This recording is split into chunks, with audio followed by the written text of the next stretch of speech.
I've just got a little flag up on the top of the screen. We're live, okay. Right, well, good evening, councillors and members of the public who are listening in. Thank you for attending the April council meeting of Fazeley Town Council. Before we start, due to the sad death of the Duke of Edinburgh on Friday, it's been agreed that we will hold 1 minute silence at the start of this meeting in respect of the Duke of Edinburgh. So before we start, councillors, we will commence 1 minute silence in respect of the Duke of Edinburgh. Thank you.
Right, thank you, councillors, for paying your respects to His Royal Highness.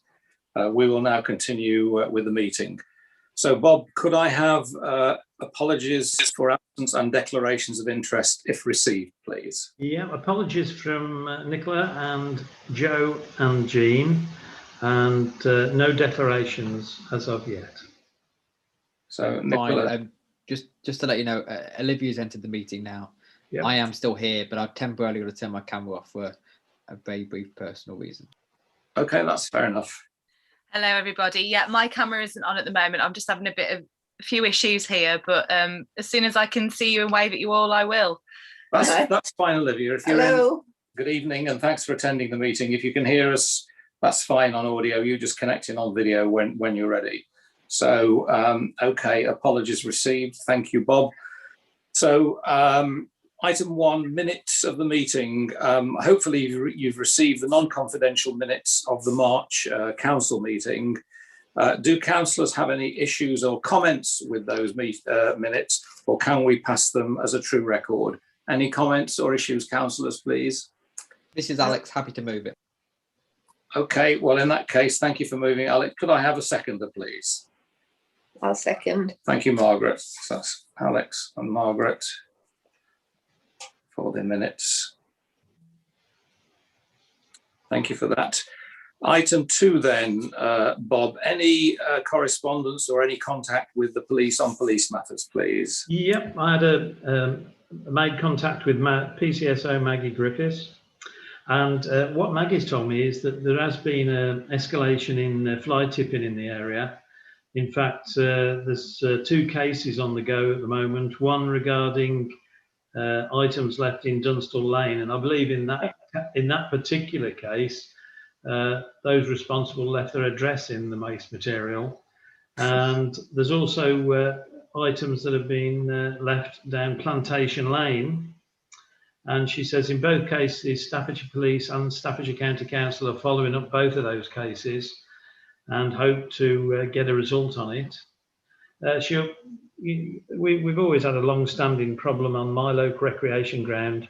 We haven't had the drug dealers back, but evidently there's some guy in a red car who is, I don't know who it is, but he's evidently well known to the police, and they have been up there and moved him on several times, and they, generally speaking, they keep tabs on what this guy's up to in the Tamworth area. And she said that at the moment, in recent times, he's been towing the line, if that's the phrase. But that's what Maggie asked me to report. Okay, thank you for that. Any comments on police issues, councillors? No. Okay, thank you for that update. And it's good that we managed to contact Maggie again, because I know the police have spread very thinly, and I know you don't always get the connection we need, but Thanks for that then, Bob. Right, item 3, progress report and actions, please. Going down page 1, in our little block of activities there, I haven't done it yet, but I hope this month to reactivate the neighbourhood plan group. I've probably in a slimmed down version. Spoken to Anka at Sandus, and he's got a photograph of what we want to do, and he is at the moment, as mentioned I think I mentioned it last month, he's speaking to his builder to put a couple of poles in and put this on display adjacent to his store up there. And of course, regarding the third item on that block, I'll have to get revised quotes ready for the painting, because when we started off on this, we've had nothing but bad weather, or have not been able to get it done because of the virus. And I'll get revised quotes to see if we can progress this one of painting the outside. I think it would be a good idea actually, because when you go around the hall, just underneath the roof space, the wood and the timber is going quite rotten. So I think it needs a bit of carpentry work done as well as painting. Okay, thank you, Bob. Alex. Thanks, Brian. I just want to ask Bob a question there. He rightly mentioned that we're going to get this new neighbourhood quick back going again. When was the last time that I met? And I'm just quite conscious that I've not seen the chair in a long time, and maybe it needs a new chair, or we need to establish its membership. I would have to say last time it met would be 12. It would have been before the virus problem started. So I would guess somewhere in this January, February, maybe slightly before then, but let's say at least January, February 2020, maybe at the end of 2019. But I'm right in saying it's Jenny that's the chair of that. Yes. Okay. I'm just concerned that the chair doesn't attend, so I just wondered if that was an issue. I think I'm conscious that we've got to kickstart it again, and when I make contact with all those, I mean, I'm expecting Jenny to say that maybe she's not going to follow up that. So I'll bring that to a conclusion for the next meeting, Alex. Great plan. Just ask them to bear with me a second. Yeah, can you just bear a moment? Ryan, won't be a second.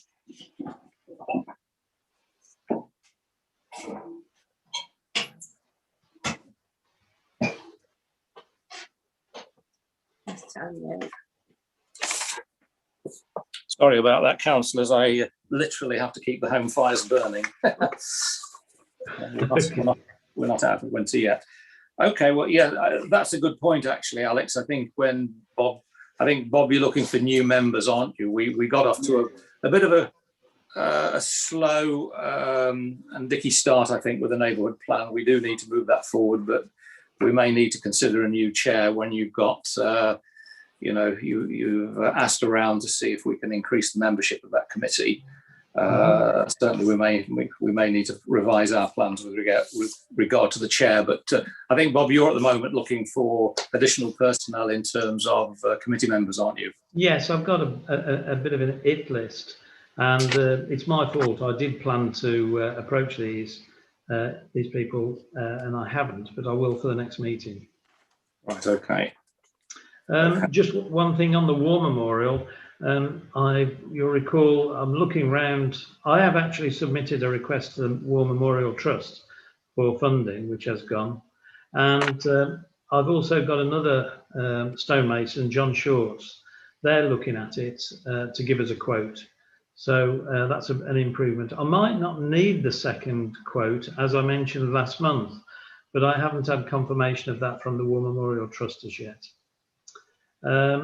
Next on the list, Mill House, opposite the town hall. I had a word with got to know him quite well, I think, Simon, one of the directors of the developers, and he has told me that the demolition of the Mill House has been delayed until May, and it's delayed because they found family of bats in the building, and I don't know the ins and outs of the regulations, but I do know that they can be. You have to be very careful what you do when they've got bats in there. He's told me that they're taking steps to resolve this issue and I think move the bats out. But I said, well, what's your latest estimate? He said, well, at the end of April, beginning of May, that building will come down. The bats issue is they've got to conform to the regulations regarding bats. And I'm not in any way suggesting they shouldn't. There are strict rules which Lichfield District Council have laid down as regards to this. I would have to say I've come across this before, but you know, you have to stick to the rules on that. Yes, I didn't know there are restrictions. If you get bats in your property, there are a lot of restrictions that prevent you doing things. So they will have to do things correctly, certainly. Is there any progress, Bob, on a possible site meeting with? Yeah, actually, when I was speaking to Simon, he said, what about this site meeting then? So he wants a couple of dates, actually. And he said that a couple of dates, because bearing in mind Sod's Law, the first date is probably booked up. But Brian, you're keen on going down there, aren't you? Yes, and I think in fairness, Joe Atkins would like to go as well, and we can keep Joe informed. But both of us, I think, are reasonably flexible. So I think you and I can speak, unless any other councillors wish to be involved in that first meeting, you and I can speak separately on that if you need some dates. Yeah, as regards to Joe, actually, I went round there today before I spoke to Simon, round to the site, and I would have to say it's not wheelchair friendly, not in my opinion anyway. And if Simon intends to show us round, no way will you go round on a wheelchair or a motorised buggy like Joe's got. Round the side there's the biggest pieces of concrete I've ever seen in my life. I asked him actually today where they originate from, and he said the foundations of some of those old buildings, they were so thick in concrete, they struggled to break it all up, and I could believe it when I saw it. Okay, thank you. Alex? Yeah, this might be conjecture, but I don't know if you've recently seen the modelling of what the new Tolson's Mill would look like when it's been redesigned. I'll circulate around for councillors, but the developer who's inside at the moment, I think what they're doing is just gutting it, and then they're going to redevelop. So that whole area where there was a kind of business park, it's going to be it's a lovely flats, and the high end, I think they start about 350,000. Very nice flats. So I just wonder if that developer will kind of branch out and just take the Mill House all as one big development. Could possibly be. We've seen plans. I think the Mill House will be a separate apartment, won't it? It'll come down and be a separate apartment fronting onto the Lichfield Street there, from what I recall of the plans, with then I think possible a few separate maisonettes at the back there, and then the main mill itself with parking spaces. And I think they had to amend the initial plans because there were insufficient parking spaces for the number of dwellings. But from recollection, the replacement for the Mill House is quite a contemporary looking building. But I think, it not too futuristic, I don't think, but I think it should fit well. And in fairness, anything really would be better than what we have at the moment on that disgraceful building that sits there in terms of its current condition. But I do believe, unless there's, been further designs on it, Alex, that's the intention. But when you say modelling, have you seen some 3D model rather than the plan? I have. I've seen a website that popped up in the last couple of days. I will circulate it round, but it looks very nice, and I'm sure the whole area will be kind of benefiting from it. I don't know what the timeline is of it, but hopefully they can get on with it sooner rather than later. Okay. All right. Well, thank you for that, Alex, and thanks for the update, Bob, on the Mill House. Yeah, that's it. Progress reports. Okay. Well, thank you for that. We'll move on to Town Mayor's announcements. And the only thing I would like to say in terms of Town Mayor announcements, in connection with the death of His Royal Highness the Duke of Edinburgh, I think councillors are aware that if we weren't under a COVID situation, that Fazeley is one of 3 locations within Lichfield District where we would be obliged to have hard copy books of condolence for the public to visit in the town hall and sign the books of condolence. The three areas in Lichfield would be Lichfield Cathedral in the centre, not Birmingham, sorry, Burntwood Community Centre, I believe, Burntwood, and ourselves, Fazeley Town Hall, would house books of condolence for residents of really the whole district to attend one of those three sites to sign them. Clearly, within the COVID situation, no hard copy books of condolence exist. These are all online. So we felt obliged to put a notice on the website to that effect. I don't know if you've seen the website, but Olivia, and thank you very much for this, Olivia, was very quick in implementing our instructions. It just passes on condolences to Her Majesty. It says that the flag on the town square will be at half-mast until the day after the funeral. And it does then give a link to the royal household's book of condolence, should anyone wish to sign in and leave a message of condolence to the royal family. But we're obliged to do that because we would otherwise have had hard copy books within the town hall, and it would have been a manned event with assistance from the round table. But as I say, with COVID, things have changed considerably, and all of the venues that would have housed the hard copy books have had to put a link online on their website. So that's where we're at with regard to the Book of Condolence. So thank you for that. So that's Town Mayor's announcements. Item 5 in questions to the Mayor. I'd like to bring something up that has come via Councillor Joe Atkins.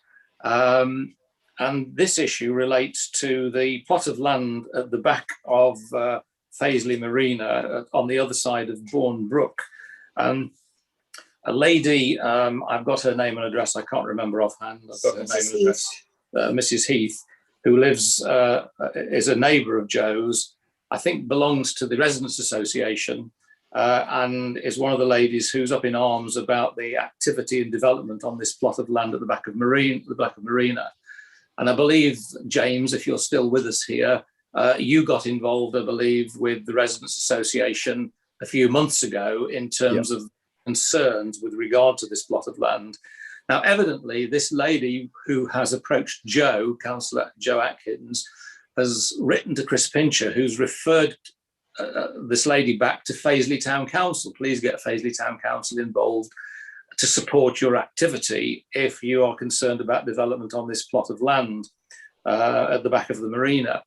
Now, we've double checked, and this plot of land is, because it's on the far side of Bourne Brook, is outside of Fazeley Parish. It's actually in Drayton Bassett Parish. It's not ours. So I don't know what you gleaned in your brief involvement earlier on, James, but I did send you an email the other day. I don't know if you've seen it, but my recommendation is, unless councillors have another opinion, is that if James, in his capacity as district councillor, could refer this matter to his opposite number in Drayton Bassett, I think it's probably more a district council issue rather than parish, because there are potential environmental and planning issues due to the concerns that I believe trees are being removed on this site. And it's something outside of the power, certainly of a parish council. So because this lady has had correspondence with Chris Pincher, who I think erroneously has suggested that we should get involved, I think it would be worthwhile, if you agree, James, in trying to connect the Drayton Bassett District Councillor with the matter to see if he can assist. What Joe's also asked is if we as a town council could just write a letter to this lady, just explaining our position that effectively we have no authority or jurisdiction because it isn't in our parish. Having said that, do you want to give us your opinion, James? And does any other councillor have an opinion on this matter? Yeah, I must say, I don't have your email from the other day, like you said it was sent, but I can forward what I've been told and my correspondence with this person to Brian Yates, who is the district councillor for the Drayton Bassett area. Okay. So what correspondence have you got then, briefly, James? You said you got correspondence on. I don't have an email from you. I have a conversation from a month or two ago via email. I sent an email to your personal address. If there's a problem with that, should I send it to your Lichfield address? Yeah, could you please send it to my Lichfield address? Is that possible? Of course, yes. I'll as soon as this meeting's finished, I'll send it to your Lichfield address. I thought because in the context of our town council, I would send it to you personally rather than your district address. But I will. That's understandable. But can I ask councillors and also Bob as town clerk, does anyone else have an opinion as to what our action should be? Yes, Alex. Send it to Brian Yates, Bournevale councillor. Yeah, I think that's all we can do. It's nothing to do with us, unfortunately. No, I mean, what I will do, therefore, James, I will retransmit the email I sent the other day, which clearly you haven't got. And if you could take that on board and connect it with Brian Yates. Okay, I'll forward it to Brian Yates. Joe has asked us if we would correspond and let this lady know. I might drop her a brief line. Does anyone have an objection to that or any better idea? Just as a pincer movement. Good idea. Often people accuse councillors of buck passing, but on this occasion, there's nothing else we can do. No, it is, and I think I understand. I've checked the map twice, and the other side of Bournebrook is Drayton Bassett Parish. So, okay, in that case, James, I will resend this email straight after the meeting and drop this lady a line because, as you say, we have no jurisdiction on this matter. So that's under questions to the mayor, a reversion basically of this Mrs. Heath via Joe Atkins. Item 6 then, councillors, is an extra line item requested by Alex on online meetings. Do you want to take up the issue on this, please, Alex? Yes, it's come to my attention that, and there's no hard evidence to prove this fact, but the government intends to stop online meetings for councils of all levels, including Parliament as well, from the Queen's speech, which would be shortly after the May elections, so would possibly fall before our next council meeting. We might have one more virtual meeting, possibly, but when I questioned a government minister about this a week or so ago, he informed me that it is the government's intention to end online meetings.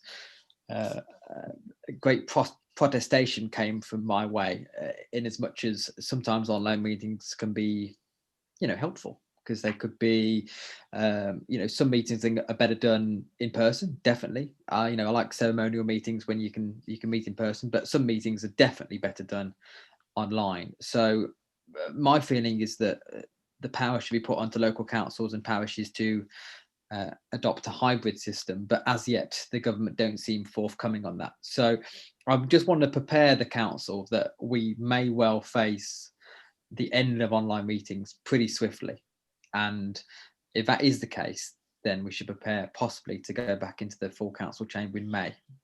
Could be June, but I think is that mandatory? You're saying there's no possibility on this as far as you know? Yeah, we've heard nothing, but from what I'm hearing, and this is a minister within the local government actual sector, so they would know what they're talking about. They just want things to get back to normal, and you can understand them wanting to get Parliament back to normal. I think there's a bit of a miscalculation when it comes to local councils. We're very lucky because we've got the town hall, but there are some councils, Lichfield and Tamworth are two of them I can think of, that would struggle to social distance within their council chamber with 30 or even 48 councillors. So I think that it's a wider issue that probably will get challenged. I also know of a local council, I think they're up north, that are currently taking the government to court about this issue. So whatever the outcome is, I don't know. I'd imagine they'd give us a stay of execution, probably for a few months, but I think we should work on the assumption that the Queen's speech will say all councils should go back to normal face-to-face meetings, and that might mean our May meeting is face-to-face. Personally, as the leader, if you like, of Fazeley Parish Council, I would say we should continue to do what we think is necessary and what we think is not only safer but more efficient until the time comes that we are officially told we are no longer allowed to have online meetings. But I think that time will come pretty quickly, is my opinion. We may have 1 more month left in us. I'm still nervous about the outside world. I mean, some of us are in the elderly quarter of the population, so we're a little bit nervous. I mean, if we, in order to override this, if we had our council meeting, I'm just submitting Nicola Claymore, by the way. On the first Monday, would councillors object if we had the next meeting a little earlier? Which would actually, I think that might be the bank holiday, mightn't it? But the Monday or the Tuesday of the week before, would anyone have any objections in principle to that? No objections whatsoever. And like I say, it could be the case that this isn't the case. But yeah. I have an indication that it will be expected of us from May. And if it's in the Queen's speech, then that means that's what we have to do. I understand that.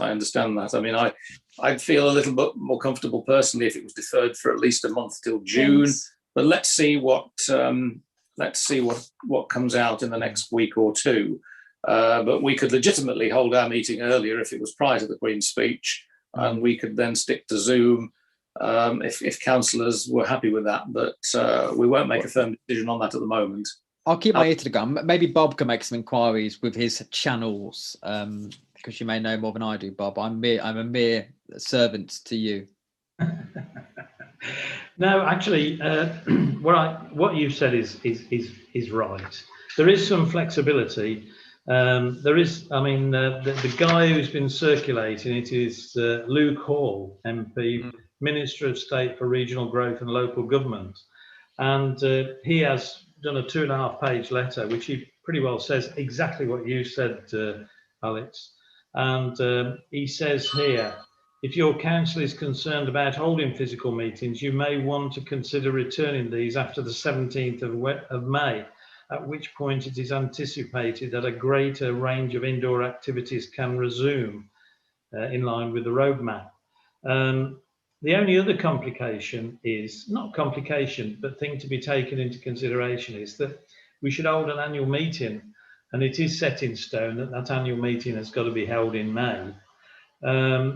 I must admit I quite like Zoom meetings, but I think he's put this as one, in this letter, Luke has put this as one of the options, and I don't think we'll know, as you said, Alex, until the Queen's speech. So, I mean, I thought that's a good option if we went for, say, if in the Queen's speech it says we haven't got till the 17th of May, which isn't clear in this letter, with follow-on paragraphs, perhaps we could consider that, having the annual meeting and the town council meeting on that Tuesday. And what we're doing is buying another month, is what Brian has said. Yeah. It's a bizarrely ambiguous state of affairs, but imagine because these things have to go through Parliament, so they don't quite know what the answer is. But I would imagine that we can only keep the wolf from the door for so long. But I think going early would be a good idea. Okay.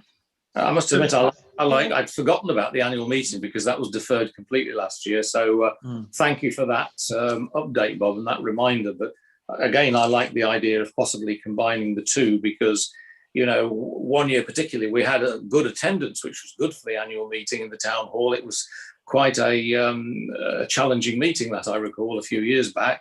But under the current COVID restrictions, even in our town hall, which is a pretty magnificent space, if we had 20 or 30 members of the public and ourselves, I'd feel, I mean, we would control the social distancing with the chairs, but I'd still feel a little uncomfortable. So in honesty, I'd prefer if we had an annual meeting that, again, we invited the public via Zoom and we held it in that manner. So Bob's recommendation of combining the two early in May is an appealing suggestion, in my opinion. But if councillors would like to consider that, well, maybe we'll finalise that. We'd have to finalise that in the next couple of weeks in order to hit early May. But thanks for that recommendation, Bob. And is it possible to leave it, councillors, that the town mayor and the leader of the council make a decision on that date? Yeah, I think it's a good idea. But just an update for any public who may be watching, you know, I think it's important for us to say as councillors that the reason that we are pushing for online meetings, it's a shame that we don't have tech savvy councillors like Joe and Jean, who always have a lot to add in real life. But this can be viewed by anyone live, of which it's probably viewed by half a dozen people. And if it is so, that's more than ever come to a council meeting anyway. Yeah. And then it's online in perpetuum, really, in perpetuity. I mean, so it's it's for people to watch whenever they want. And it'll be there forever. So transparency is better, and it's much better for all of us who, Olivia rushed home from work and she might not have made it to the council, but she made it onto Zoom a couple of minutes later. It's important for all of us, I think, to do online meetings. We aren't just being lazy saying, "What if from our house?" It's actually more productive and more people can see us. So I think the transparency is a big issue. I totally agree, Alex. I agree too. I'm more than happy to do this, and I'm not keen on going into a meeting with, I don't know, 15, 20 or more possibly people. I'm really not comfortable with that at all. So I'm definitely all for having it early, definitely. I mean, a couple more months down the line, as the national situation evolves, we might all feel a little happier, but it's very early days in terms of, breaking out of lockdown, and particularly the more elderly, probably like ourselves, have greater concerns. That may be an unreasonable statement. I don't think it is. But that's where we are. But I agree with you, Alex. There is great flexibility for councillors and members of the public in terms of accessing online meetings. Yes, there are benefits, and we don't want to, we would dearly like Councillor Joe Atkins and Councillor Jean Dan to join us as soon as possible. The current situation prevents that, and they understand it. But beyond that, there are many benefits, as you rightly say, Alex, to online meetings. But let's consider that, Alex, in the next couple of weeks. And any updates Alex or Bob receive, please let us know. Anything more on online meetings, councillors? Okay. Well, thank you. We'll move to item 7, Clerk's report. I'm just going to switch our light on. Yeah, Bob. The couple of things to mention, just to confirm that the COVID testing is still carrying on once a week at the town hall, and also the nurses continue to use the youth annex at Mile Oak. What cropped up was that I picked up that insurers are very nervous of policyholders who have not got up-to-date fire risk assessments.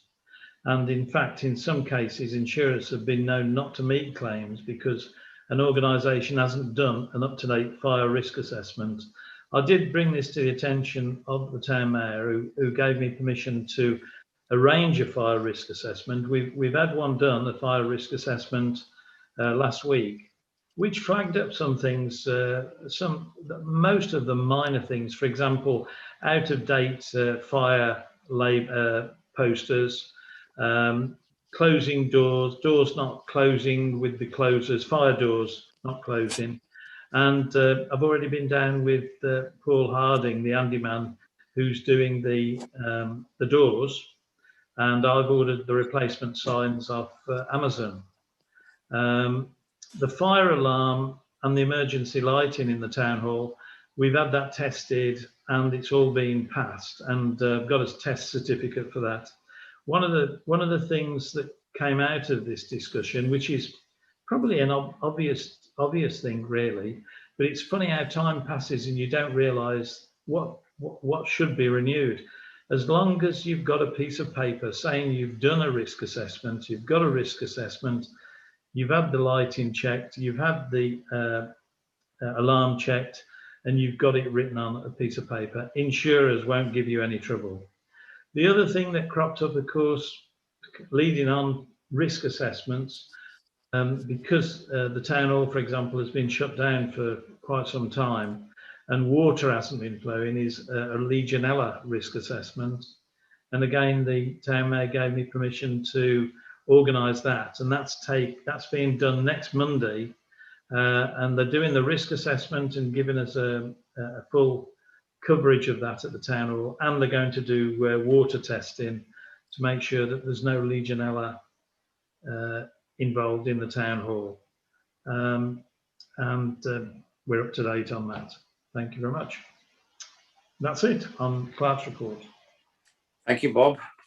Item 8, therefore, county and district councillor reports. Anything received, Paul? Nothing from Alan White, no. I don't know whether James has got anything to mention on the district.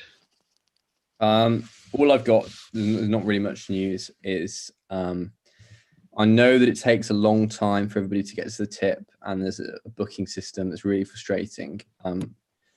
But fly tipping in the district area is at a level that's very high and concerning. So if anybody's listening, I hope, and I know it goes without saying, but please don't fly tip. It's really bad for the environment, dangerous for oncoming traffic if it's in a road or nearby. So yeah, please don't. That's about it on the district front. I just wanted to come into the conversation that we all had earlier about online meetings, and I've got to say that I'm feeling slightly concerned by the lack of representation that the town council has at the moment. We have what, seven councillors, just over half. And so I was wondering whether having in-person meetings might be slightly beneficial on that front. On that score, I had sent a reminder a few days ago, I think it was Saturday, to all councillors, saying that in fact the last few months the attendance, as many of you know because you are the regular attendees, the attendance has been pretty poor in the last few months, and I did ask all councillors could they please try to attend this meeting or provide their apologies.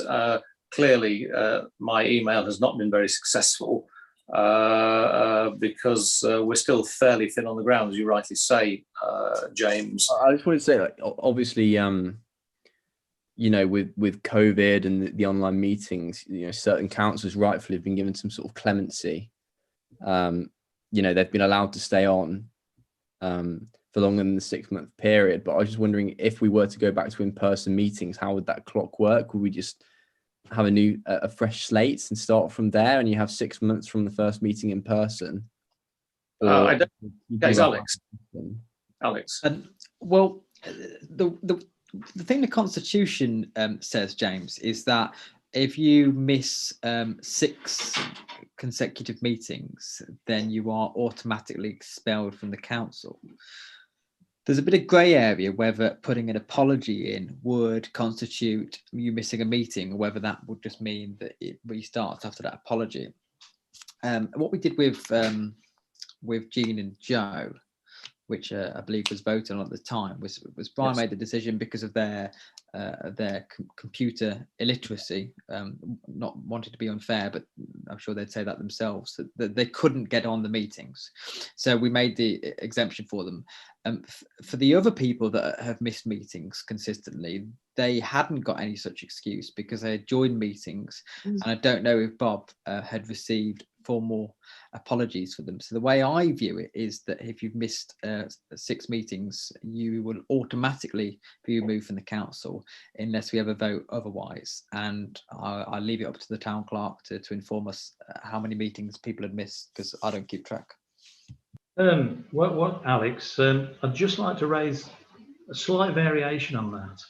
I have checked this several times with Staffordshire Parish Councils Association, and the Local Government Act 1972 states, I don't know this, I've had this off the Parish Councils Association, that it states that it's absence for 6 months, not 6 meetings. So take, for example... Apologies, I was suggesting a meeting was a month apart, you're quite right. Yeah, I'll tell you where that comes in is that if someone's absent, and we don't usually have a meeting in August, but it's still counting. But the other thing is that if the town council accepts someone's apologies, it breaks the 6-month time period. That is set in the Local Government Act. So if someone has been off for 5 months and then on the 6th month they come back, they put in their apologies again, and we don't accept it, you know, the 6 months carries on. But if they've got a valid reason, like serious illness or something, that you know, perhaps we've been a little bit negligent, and perhaps I haven't stressed this, that if someone puts in apologies, perhaps in future we should say to councillors, if you send in your apologies, please give good reason. And if there isn't a good reason, I think you as councillors will have got to vote, we don't accept these apologies, and have it in the minutes, because that's still counted. That doesn't break the 6 months.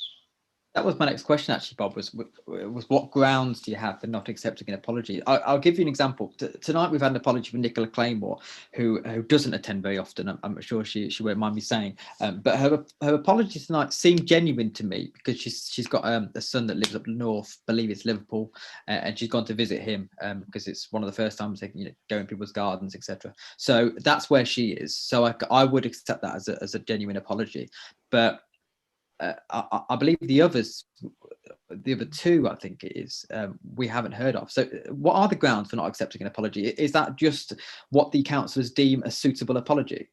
Yeah, I think so. I think as I mentioned, again, I've had this from the Parish Councils Association, you as councillors have got to decide whether you feel that the reasons for absence or apologies are acceptable.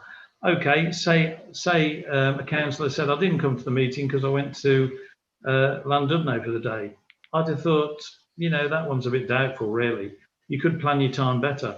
But someone who's got a family matter, such as Nicola, or illness, that's a valid reason, but you've got to remember it's 6 months, not 6 meetings. 6 months. But we've got to be careful what we accept when we accept apologies, because in the past we've just recorded apologies. I think we've got to look more deeply into this. It is a difficult one.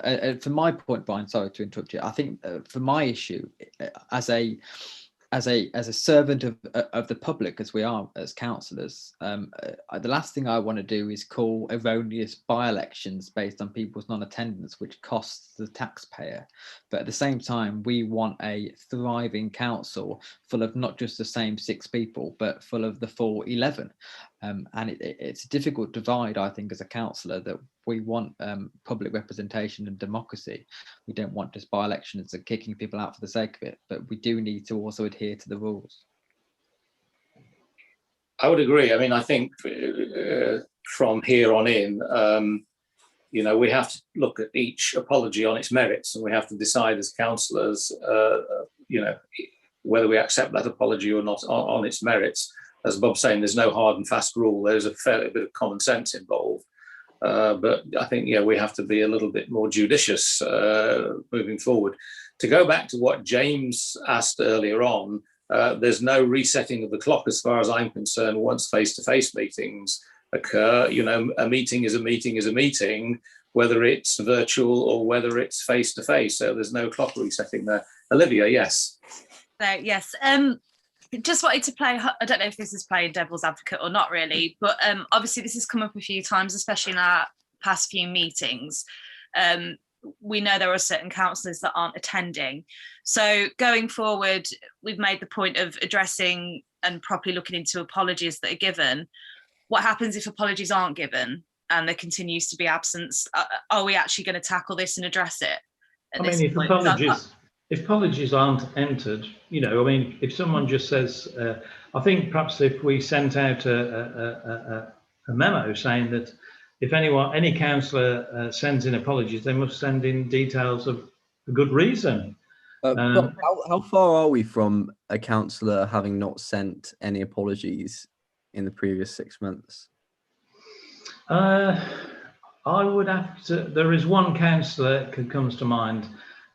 They've been off 6 months, but they did send their apologies, which means start again. So I'd say about 4 months into it. Okay. I think we should remind any councillor in particular that's close to this this deadline that they are close, because I don't think it'd be fair to just kick somebody off the council for not attending. For all we know, they might have good reason. But if it gets to that 6 months, we should follow the rules, essentially, in my opinion.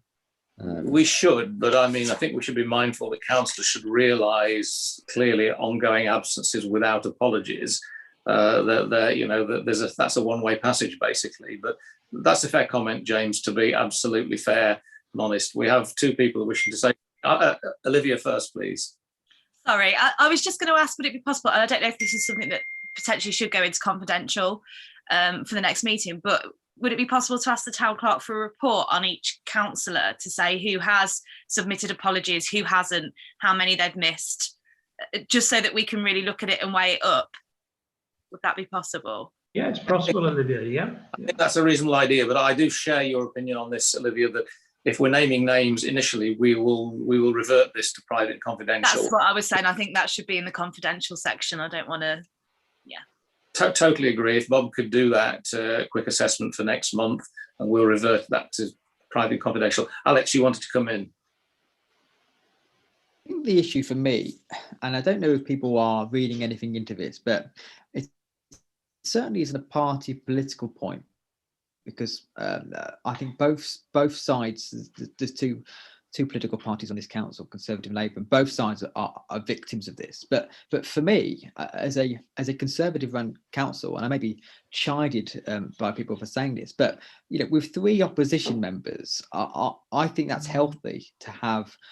They've been voted in fair and square. It's healthy to have debate from people that maybe have differing views, and I think it's unhealthy that for the past few months, at least the past 6 to 9 months, there's hardly been any opposition voices on this council, and just for the point of democracy, I find it an unhealthy balance.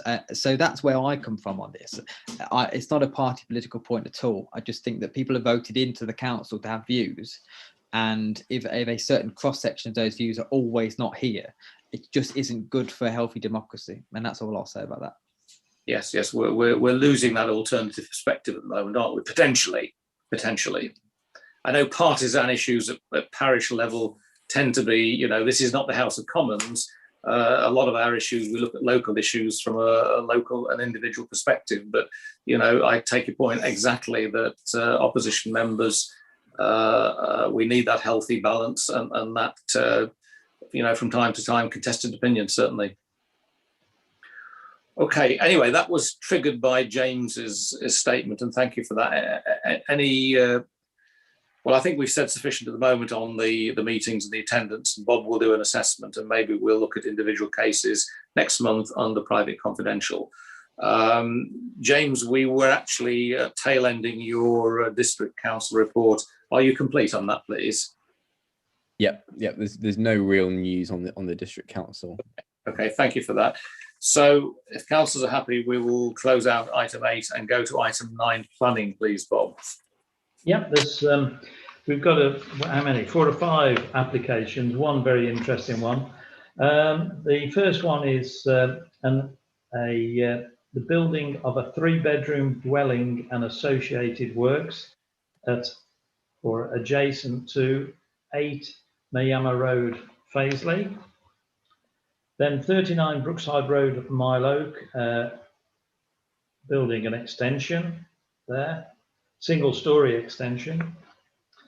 Then 225 Litchfield Street, Fazeley, 2-story side, single-story rear extensions to form kitchen, bedrooms and ensuite.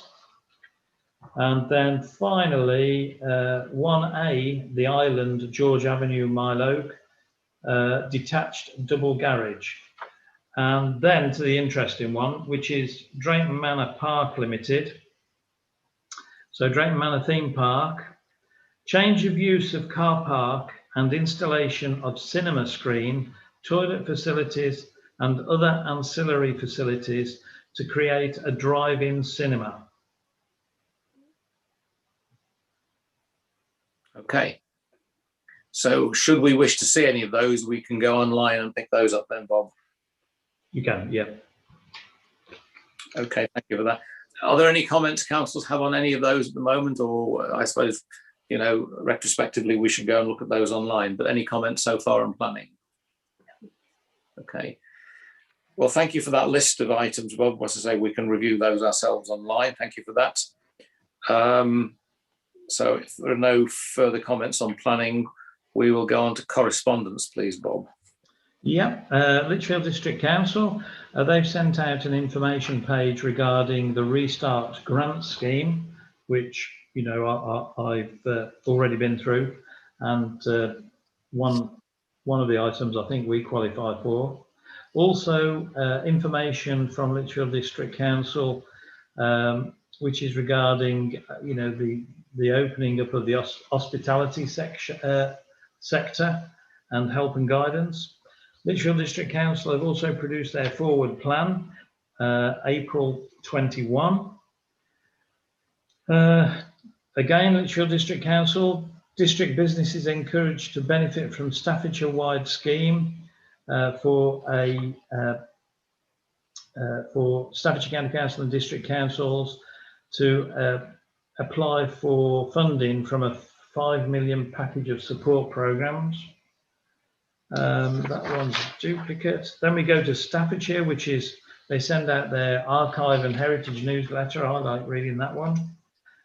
Staffordshire Fire Service, they're asking for help to put up posters regarding members of the public being careful in woodland and grassland regarding fires this summer. We also have, that one I've done a duplicate, Staffordshire Parish Councils Association Bulletin. And again, the Fire Service have sent out a second one on a different date on about being careful, not only with fires in those areas, but campfires. And that's it on correspondence. Okay, thank you for that, Bob. We'll move on to item 11 then, Town Mayor Powers to Act. Yeah, I mentioned earlier that it had cropped up about risk assessments and ensuring that we don't have problems with insurers. The town mayor told me to crack on with the fire and Legionella risk assessments. The quotes for this type of work is below the £500 limit anyway that the town mayor has. Also, we had a touch of vandalism upon the Milo Recreation Ground, where the mugger unit individuals have took to kicking out the sections.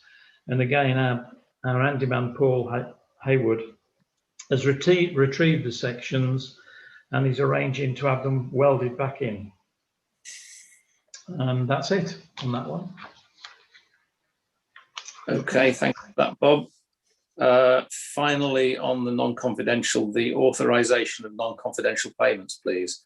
Yeah, that's a payment to HM Revenue and Customs, PAYE, £730.56. How much, sorry? £730.56. Okay. Right, councillors, that brings us to the end of the non-confidential section of tonight's meeting. So before we proceed with the confidential section, I'd like to thank any members of the public who've dialed in and listened to us tonight. Thank you very much for your attendance. We look forward to you connecting again, possibly next month.